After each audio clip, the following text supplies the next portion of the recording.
HSBC acquires Silicon Valley Bank UK.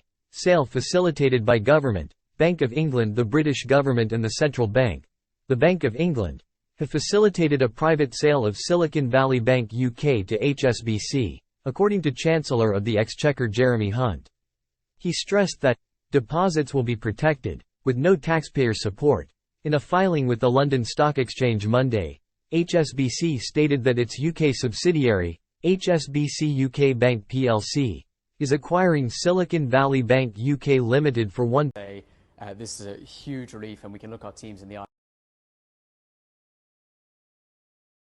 9 o'clock in our all-hands calls, which were going to be pretty nerve-wracking this morning, and say not only will we be able to make next payroll, but we can continue business as usual, continue innovating, doing our research and development, and building, the future, hopefully, of UK technology growth. We have been poring over the detail around this HSBC rescue, stepping in, buying SVB UK for £1. And we've seen from some of the numbers that deposits at the bank, £6.7 billion, that exceeds the loans of £5.5 billion. Are you confident now to keep your money with the new entity, with the HSBC?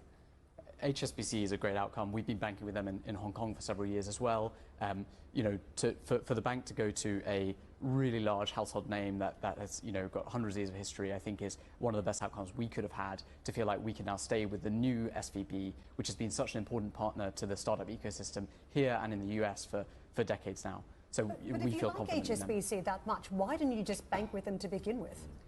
When you're a small startup, you're looking for a bank that understands the unique nature of what you're doing, which is raising capital from investors that you're then deploying into research and development, sometimes for several years before your first revenues arrive. Large banks like HSBC typically, until now, haven't offered products that really suit startups.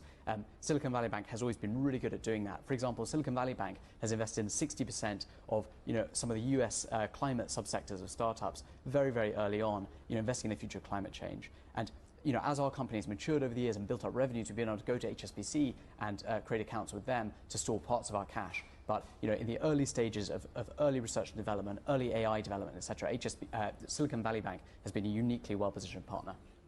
Do you get worried at all then, Toby, that now with HSBC then taking over those operations, does it change the way they'll have to look at the tech sector, particularly, especially startups?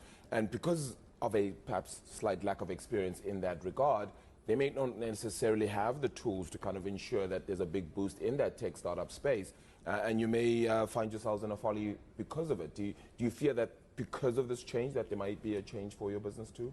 What I'm hearing this morning is that HSBC are already 5 minutes after the news broke making contact with the leading VC firms in Europe and having conversations with them about how they can best support portfolios in the early stages and later. So, the early news is very, very positive that HSBC is not just buying an asset here, but also trying to open a new avenue into being the key name, the key partner to early stage startups. Does this change overall, and not just with HSBC, but in general, just your sense of where you kind of lay your eggs at this stage as an entity? I mean, Silicon Valley Bank, as you said, was reputable, had understood your business model or the business model of tech startups as well for quite some time. Does this change the way you think about banks now and who you actually interact with?